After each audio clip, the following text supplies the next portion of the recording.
लोग खाने के बाद अक्सर थाली में हाथ धो लेते हैं, लेकिन खाने की थाली में हाथ कभी नहीं धोना चाहिए। दरअसल खाने की थाली में हाथ धोना अशुभ माना जाता है।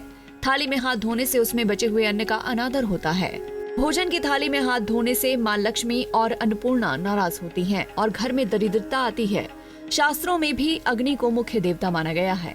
मान्यता है कि यज्ञ में अर्पित की जाने वाली सामग्री देवताओं को भोजन के रूप में प्राप्त होती है, इसीलिए भोजन का विशेष महत्व माना गया है। इसके अलावा कई पुराणों में भी अन्न का अपमान करना पाप माना गया है। शास्त्रों में ऐसा न करने के पीछे की वजह भी बताई गई है। लिहाजा भोजन का कभी भी अपमान नहीं करना चाहिए। भोजन की थाली हमेशा चटाई, पाट या चौखट पर सम्मान पूर्वक ही रखें। इसके अलावा भोजन की थाली को कभी एक हाथ से नहीं पकड़ना चाहिए। ऐसा माना जाता है कि थाली को एक हाथ से पकड़ने से खाना प्रेत योनि में चला जाता है। वहीं थाली में झूठन छोड़ना भी अशुभ माना गया है। शास्त्रों में भोजन से पहले भगवान का ध्यान लगाना उत्तम बताया गया है। खाना खाते समय क्रोध, बातचीत या अजीब सी आवाजें नहीं निकालनी चाहिए। वहीं खाने के बाद बहुत से लोग उसी थाली में हाथ धो लेते हैं, लेकिन ऐसा करना गलत है, क्योंकि सनातन परंपरा में अन्न को देवता माना जाता है। इसलिए खाना खाने के बाद थाली में हाथ धोने से बचे हुए खाने का अपमान होता है। वहीं इससे धन दौलत में कमी आ सकती है।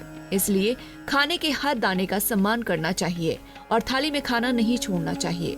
भोजन का एक दाना भी व्यर्थ होने से गलत प्रभाव पड़ता है। और इतना ही नहीं, कई पुराणों में भी अन्न का अपमान करना पाप माना गया है। जो लोग खाने की खाली थाली का भी अपमान करते हैं, उन्हें माता लक्ष्मी की कृपा दृष्टि नहीं मिल पाती। माना जाता है कि यदि हम भोजन के बाद थाली में हाथ धोते हैं तो शरीर से जो ऊर्जा निकलती है उसकी ओर नकारात्मक शक्तियां आकर्षित होती हैं और हमारे आसपास इकट्ठा होने लगती हैं और ये शक्तियां हमारे स्वास्थ्य को खराब कर सकती हैं। साथ ही हमारे शरीर को कई तरह के नुकसान पहुंचा सकती हैं। इसी वजह से शास्त्रों में कहा गया है कि आप जिस थाली में खाते हैं उसमें कभी भी हाथ ना धोएं।